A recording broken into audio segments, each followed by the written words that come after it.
Okay, so let's work on finishing up Reboot today, our mic, and put a speaker on there. And I'll show you how I would do it. It's not exactly how they did it, but it's a nice, effective way of working, I think. Okay, so far I have everything placed on one layer. I'm going to go back to a second layer and have the rest of him in the background so I have something for positioning. What I'm going to do is I'm going to start with a ball. And from the front view, or back view, whichever, I'm going to go ahead and create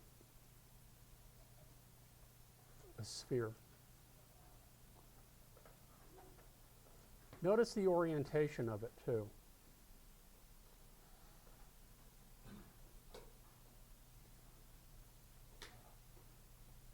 Notice how the along the z-axis it pinches in the back and in the front rather than in the top and in the bottom, and you'll see why in a minute why that's important. Let me go ahead and resize this a little. 125. Again, I don't know. I'm just looking at the proportions and thinking it sort of matches the original piece. It's a little big. I can always shrink it, I suppose, when I'm done. Okay, so I have my sphere, and I have the default sides and segments, 24 sides, 12 segments, and I finished making it. Now what I need to do is I don't, let me go ahead and hit T for move a minute. I need to move this back a little bit. There we go. Like so. Okay, I don't need the front half of it, do I? Okay, so either selecting polygons or points. Polygons would be better.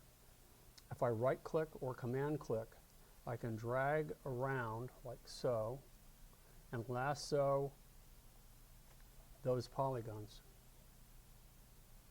Now I can go ahead and I can either kill, that might be the safest thing, or I can hit Command X just to cut it all away. I'll just hit Command X, so it cuts it away. Okay. Now, everybody understands why you don't see the inside of that?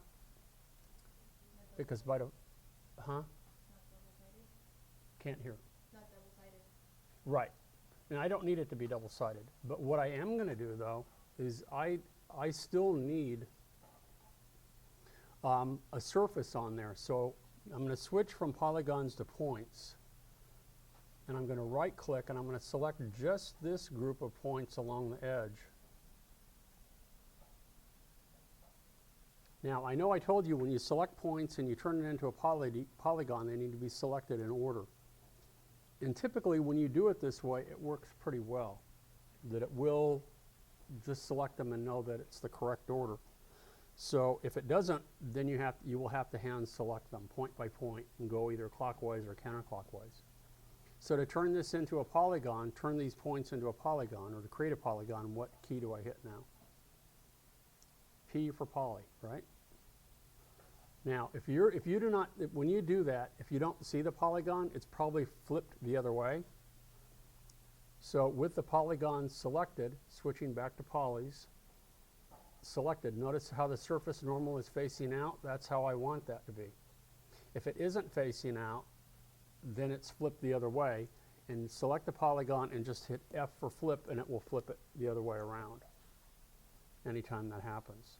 And again, that depends on which direction you select, clockwise or counterclockwise. And how do you know which way is going to work? You really don't.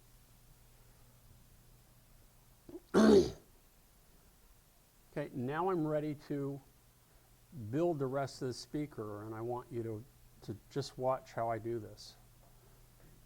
Okay. I'm going to use the bevel tool. And we've used the bevel tool before to add geometry. But this time, it's a little bit different. I'm going to use this to add geometry to build the interior in the concave part of my speaker. Okay, so watch how I do this. So I'm going to go ahead and with this polygon selected, I'll hit B for bevel. And then what I'm going to do is I'm going to right click and move from the top view, and notice how I've moved it in just a little bit. Now this is a little hard to gauge sometime, and when I do this I'm looking at all views, and notice how I beveled that in just a little bit.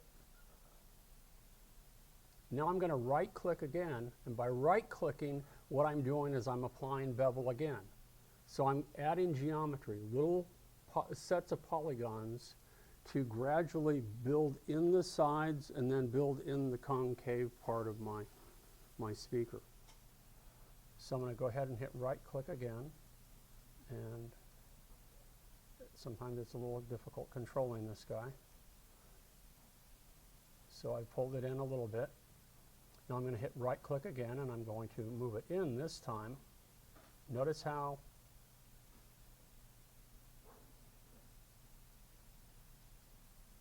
it's beveled in a little bit now.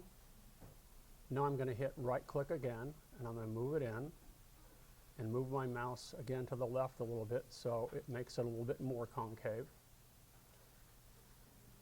And I'm going to hit right click again and move the mouse. Now, however you move the mouse, you'll notice really quickly whether or not you're moving in the right direction or not. Probably could have done this in a fewer steps, but this looks okay for right now. And that's really all I need, the farther I need to take that. Notice how I've taken that and turned it into sort of a dish, or by adding a little bit of geometry. The sides are a little bit thick, but you know, I mean, you get the idea. It works. So I'm done using the bevel tool. I can turn that off. And now what I want to do is, if we look at, let me hit F11 here so we can look at this guy for a minute. Okay. What I want to do is create the parts of this black part in here, and I want to leave it all part of the same unit. I don't want to separate it. Just like I separated polygons to make the foot and the part of the leg, and separated the polygons and made a separate texture for the other part of the leg, but they're all one unit. I want to do the same for this. Now, mine isn't going to look exactly like theirs. I'm not going to have simple, thin little strips along here. But you'll see what I'm going to do, because if I go ahead now and I kill the polygon, K for kill. Whoops, I got to go back and select it. Okay, that's gone. Now what I need to do is I need to select all of these points. And what I'm going to, when I select them, what I'm going to do is I'm going to move them together at one single point and merge them together. And it'll look like a pie shape when you do that. This is something that you'll also do from time to time. Remember how I've hit the tab key to look at metanerbs or subpatches?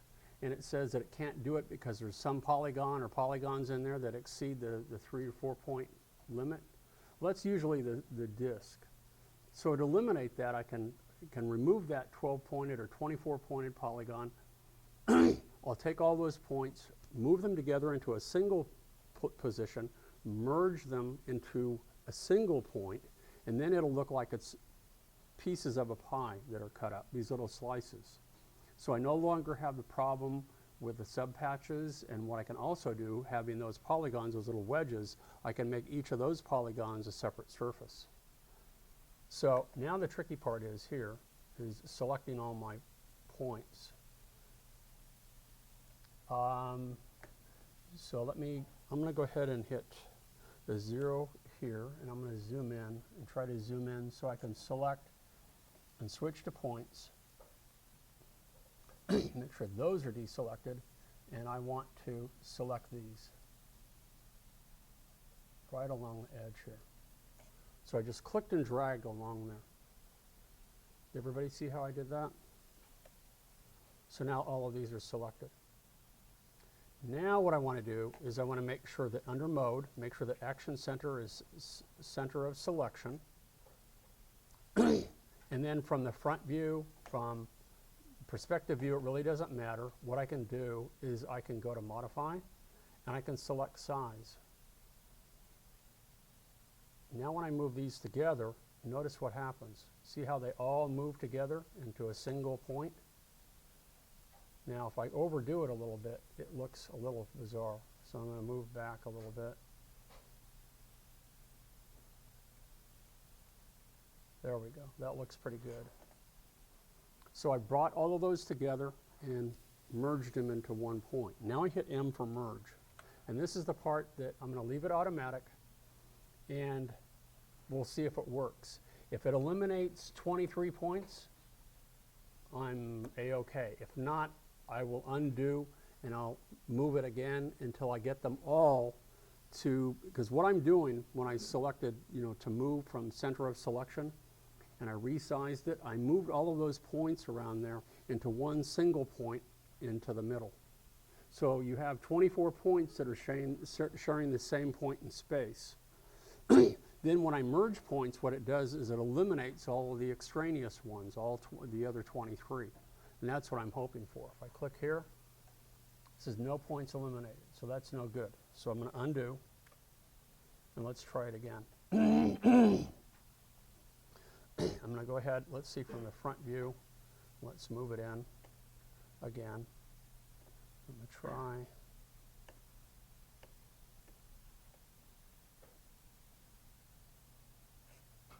Once again, I'm going to hit M for merge, automatic, no points eliminated. So that's no good. I'm having problems. Okay, let me undo. And instead of size, let's go ahead and select stretch. So I move it in like so. I move it in like so. I'm going to leave it like that and see what happens. I know it looks a little funky here, but when I hit M for merge and I click OK, see 23 points eliminated. That's what I wanted. And I click OK, and that fixes it. But now look at, I'm looking at this at texture view, and watch when I look at it at texture wired. See how I have all these little pie shapes here, little wedges. Now what I can do is I can select these. I'm going to select these two. I didn't want to move anything, so let me come back here. I don't want to stretch anything. Select polygons, and I'll select these two. How about these four? And then I'll come down here. Now, select those two, these two, and come down here and select these two, these two. Okay? See how I've selected just that group of them? And what I'm going to do is I'm going to, actually I could have done it at a diagonal. Let me deselect these. I'm going to select the corner ones over here, and you'll see. So let's deselect. I'll select these two, and then come down here, hold down the shift key, click and drag, select those two, and over here. I think everything is pretty uniform. I'm guessing 1, 2, 3, 4, 5, 1, 2, 3, 1, 2, 3, 1, 2, 3, 4. Oh, close enough. Okay. I can always rotate this a little bit. Okay. Now I can hit Q, create a new surface. And I already have a black surface, so I'm going to go ahead and select that one. That was the one that I used for the frame. And I have that black. Now what I'm going to do is I want to select all the other polygons. So I can go back to View, and I can invert my selection. Now all the others are selected, not the black ones. I can go ahead and hit Q, and I already have a surface for this, which is the brass. Click OK. Now I've got that.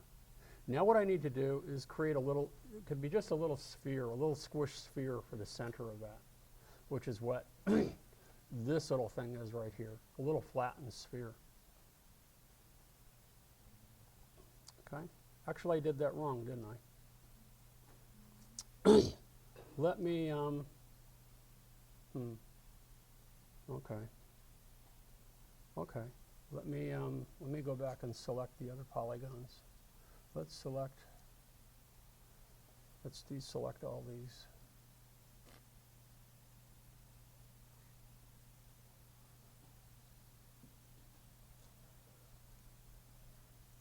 I'll select these and I'm going to change them.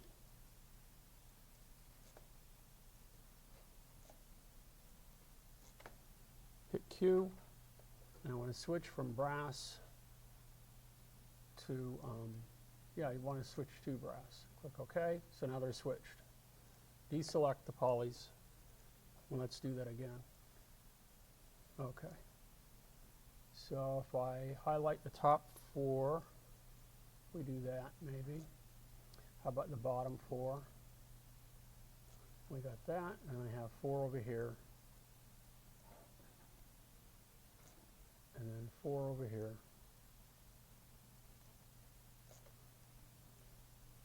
That'll work. There we go. So hit Q, switch back to frame so I have the black texture there. And you see. Now my little wedges, I'm using wedges in here instead of little thin strips, but I think it's a little bit more elegant way to work.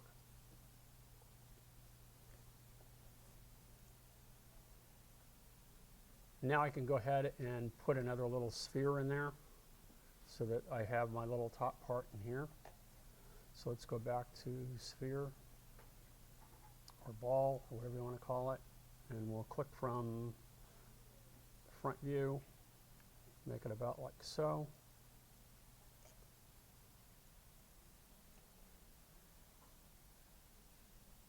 So, move it in. Let's see how this looks from the side here. No, it needs to be pulled way out. So let me zoom back out here. Oh, let me see what I'm doing here. Got to pull that out like so. Okay.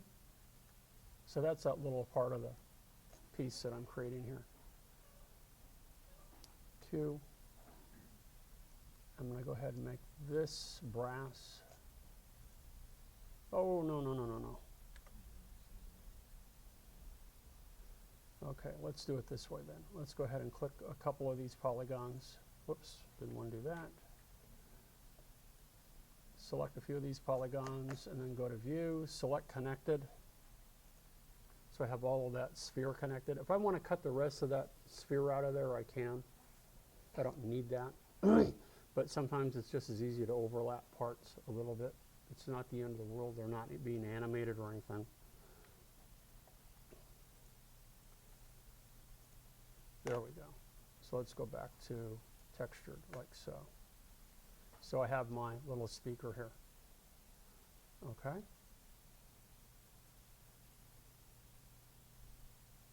Now I'm ready to take this part and put it on the other layer. So I'm going to hit Command X for cut. Go back to my first layer, hit Command V for paste. And he's done for the most part. Now I need to refine the surfaces. So in order to refine surfaces, to really make it look like brass, to really make it look like chrome, make it look, you know, like plastic or shiny parts, it's best to go over to Layout, bring up your surface editor. We've already created surfaces for all of them, but now to refine them. Glass is transparent, make sure it's transparent. If it's reflective, add reflectivity. We can also add elements that will make it look really reflective, even though if we do a default render in here, it looks like nothing's going on, because remember, we have a black environment, and even if you put reflection on there, there's nothing for it to reflect. Okay, so I'll go ahead and save this. Command S for save. I'm going to say send object to layout. And here's my reboot guy. It never hurts to do a default render just to see what it's looking like, the way you have it. So what we can do is switch to render. Render tab, look at render options. Make sure that I have image viewer up. Make sure that I turn on ray trace shadows. I want transparency. I want reflection, refraction.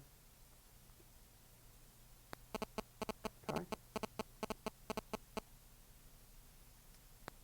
I'm just going to leave it with no anti-aliasing turned on right now. I'm also going to make sure that I bring up my surface editor. It should show here all the textures that I've created.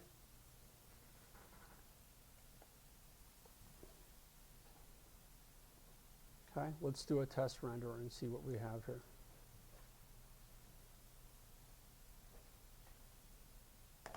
Okay. Not too bad. Some of the surfaces I might turn on smoothing. But I definitely want to make the brass look really reflective. I want the chrome to look really reflective. I want his boots and his hands to look shiny. And we also have to put in his face. I will do that on Monday. Okay? I'm going to show you how to take images that you create in Illustrator or Photoshop, and they can be photographs or they can be images that you've drawn, and you can apply them as surfaces. Okay? It's kind of like applying decals. That's what we're going to do. You know what I'm talking about when I say decals? Anybody made models when they were a kid? You know, model airplanes and boats and stuff, and they have those little decals. It's the same principle. It's taking those images and now applying them to the surface. So this is my tentative one. Let's go ahead and let's bring up, I'm going to go to, I want up here my presets panel. Let's look at, I want some metal surfaces. And down here, there's gold. That's not a bad one. I also have a nice brass one here somewhere. There's a nice brass right here. So let's start with the dominant surface here, which is my brass surface. I just used kind of a gold yellow placeholder. So with this surface selected, if I double click on this one, it takes the settings and applies it to that one. Load settings, yes. It says it can't find images, reflections, gold reflections, TGA. Yes, I need to find it. Now, this is one of the gotchas with Lightwave. I'm going to show you where they are. I'm going to click yes. Now it brings up a little dialog box. I have to go to the hard drive. I'm going to go in Applications. I'm going to scroll down until I find Lightwave 8, and then I have a content folder here. This is where all of the content is for. They have lots of library items, from images to objects to scenes, all sorts of stuff. Now, you won't find it down here. You will find it in classic content. They're not very good about updating things. And this happens to be an image. So what I'm looking for is gold reflection TGA. So I'm going to scroll down here, and if I'm lucky, I will find it under reflections. Now if I scroll down here, it should be gold reflection TGA. Look at how many folders I had to drop down to find that image. What you might want to do is take a copy of this image and put it in your own folder, in your own image folder. See, you won't have problems finding it in the future.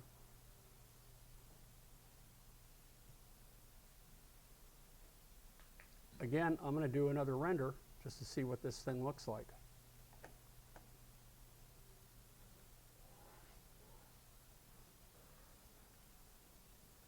Starting to look way more reflective, isn't it? Looks pretty shiny, like brass. The glass looks transparent, which is kind of nice. I probably need to apply a surface and make these little joints look a little bit more like chrome. So I'll go ahead and we'll abort this. And let's find, we can use silver. We have a nice chrome surface in here somewhere. Brush chrome.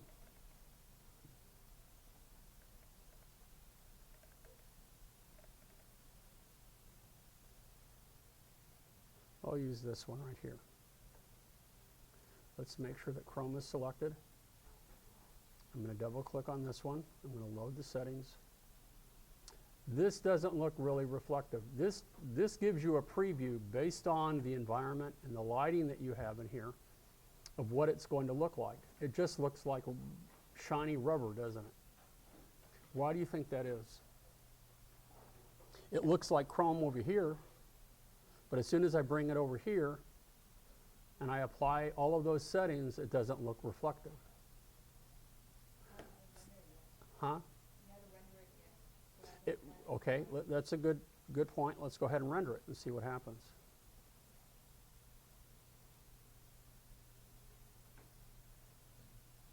It looks a little shiny, but it looks rubbery, doesn't it? Okay. The reason being is that right now I have a black environment, meaning there is no light except for that one light source, but there's nothing for it to reflect. So it's reflecting nothing, meaning blackness, emptiness, and that's what you're getting. So what we can do in here, you have a choice. Either you build an environment for it to reflect, or you can create something called, would be an artificial environment. So this is what we can do. I'm going to come back over here to Chrome, and I'm going to look in environment here. And now we'll see in here, it says reflection options. It says ray tracing and backdrop. That's the default setting. I just want a spherical map. I can also do ray tracing and spherical map, which isn't bad either. Now I need to define a reflection map for this in order for it to create an artificial environment. What a reflection map is it takes around your environment and it puts it in a big sphere. And on the inside of that sphere, it creates some sort of environment for it to reflect. It's an image, is all it is. So wherever the object is, it reflects that artificial environment. So I'm going to look in the same place. I don't want gold reflection. I'm going to find chrome reflection, and it should be about in the same place. I'm going to go ahead and load image. And let's see. Chrome gray, here's a chrome one. This is a good one. And it looks pretty simplistic, but for anybody who's had any drawing classes and you've ever painted chrome, drawn chrome, my gosh, years ago when I was an airbrush illustrator, chrome type, that's what they wanted me to make, chrome type. So what you have here is an artificial horizon line, and you have your ground plane down here, and you have your blue sky up here. That's what it's reflecting. This could be a picture of the beach, it could be a picture of you, it could be whatever, and it will reflect that.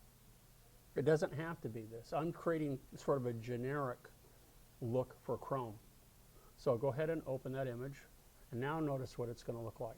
This is a preview of what it's going to look like. That looks more reflective, doesn't it?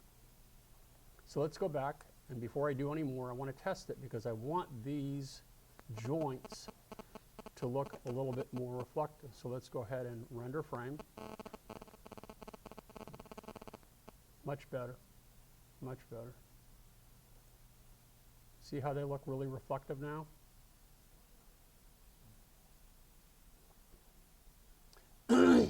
The last thing that I need to do, or there's several more things that I want to do to tweak it. For brass, I probably want to turn on smoothing to make sure that, because I didn't have a lot of geometry in the speaker here, so to get these little facets removed, it wouldn't hurt to smooth that out. I also want to make the boots and the gloves look a little bit shiny. There is no specific surface for that, so what I'm going to do is create my own. I already have the color that I need. Here's the boot, and that will be for the gloves as well, so I could rename that if I wanted to. Let's go back to basic. These are divided under basic into categories. We have color, luminosity, which we did when we did the lamp. You know how I added luminosity to make it look like the shade was emanating light? I added that. Diffuse has to do with how much that surface absorbs light or how much is bounced off of it. If I turn luminosity down, this will turn to black. It disappears. Because all of the light when it hits that color is absorbed. So that's what the diffuse does. Now what I want to do, this has to do, when we look at specularity and reflection, we can come in here now and we can add a little specular highlights. See how it adds that little shininess here? So it depends on what you want to make this look like. You want to make it look like kind of a shiny rubber. You want to make it look like a real hard, shiny plastic where something is reflected in it. You have to think about this. We'll leave the glossiness at 40. We'll leave the specularity around 20. Now, if I want something reflected in here, I can add a reflection map.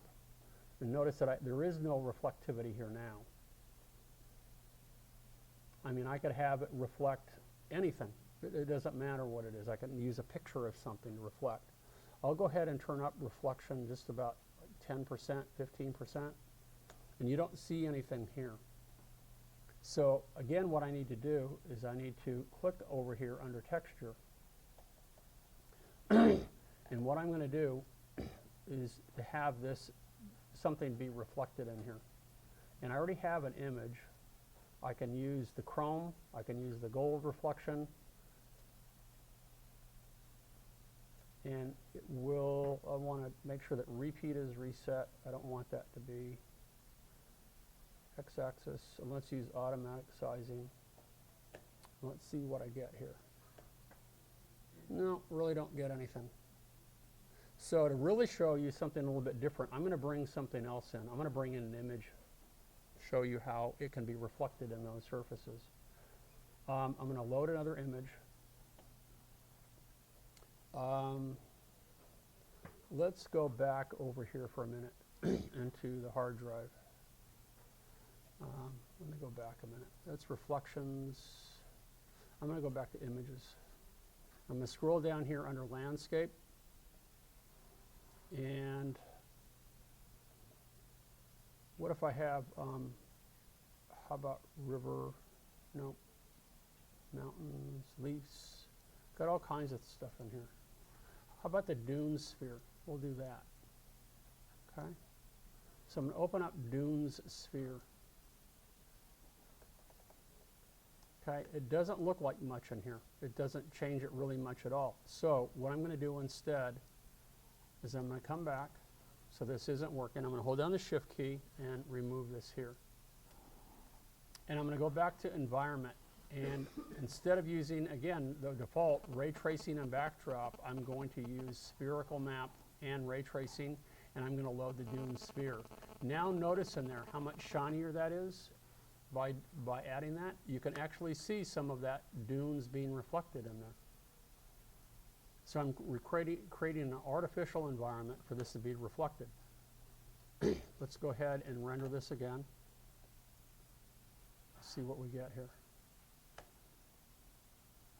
And actually, his boots are probably a little bit too reflective. But, you know, I mean, see how shiny they look? You know, they look like they're made of patent leather or something. You know, I mean, they reflect all kinds of stuff. So they're probably a little bit too reflective. So now the next step is to move my camera in, which probably is something I should have done from the get-go. To make this look more three-dimensional, one of the things you can always do is to move the camera. It's better to move the camera than the object, and view it from a 3/4 view, 5/8 or 3/4 view. Anytime you look at anything from a frontal view or from a profile, it looks pretty flat. And that by itself, little simple things like that will make a huge difference in how you see your piece. You know, how three-dimensional or how flat it looks. So I'm going to look at this from camera view. Make sure that I have my camera selected. And I'm going to go ahead and move in. So let's go ahead and move my camera in. And I'm going to move it over to the side a little bit. And maybe I'll hold down the command key. Let's change my eye level a little bit. And I'm going to move my camera up a little bit. And now I'm going to hit Y to rotate. And I'm rotating the camera a little bit. So that's not quite a 3/4 view. But notice by twisting it just a little bit, looking at it from a slight angle, you see more sides rather than just the front view. You see the side, the top. And I get a nice tight shot of my character here. Let me go back to my surface editor one more time. And what I'm going to do is under brass here, I'm going to turn on, let's go back to basic. And I do have smoothing already turned on. Okay, so that's interesting. Oh, I know what I need to do. That's why. I already have smoothing turned on. Notice the jaggies around the edges. Let me go ahead and render this one more time so you can really see those jaggies. See all the little jaggies around the side? Okay, very simple way of eliminating that.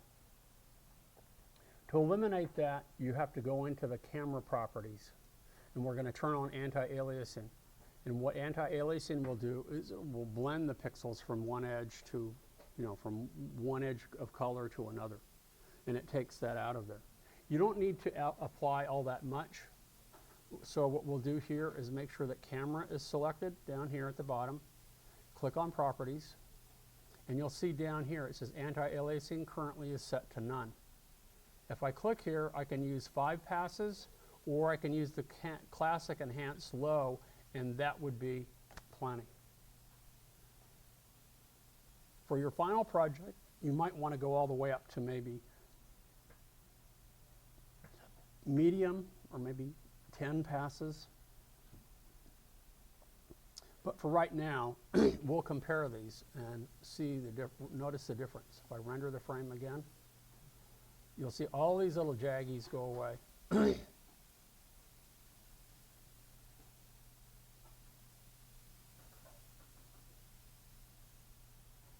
See how all the jaggies are removed? Watch, compare with this one. Compare with this one. Okay? So, in applying surfaces to this, I used some of the presets because they worked pretty well. And when they didn't, especially for reflective surfaces, I took note. It's not looking reflective like it's supposed to. So what you need to do with a surface editor is switch to environment and make sure that you have an artificial environment for it to reflect. Okay. Then I also went in and I tweaked some of my own. It probably needs to be a little bit less reflective here. But I like the way the boots look. I don't like the way the gloves look here. I could go ahead and make a separate setting for them too. But it's looking pretty good. The only thing left I have to do is put a face on them to add the eyes and the mouth. And I will show you how to do that on Monday, because that pushes us in another realm. Right now we're using surfaces that are more like procedurals, they're kind of generic, that are mathematically created.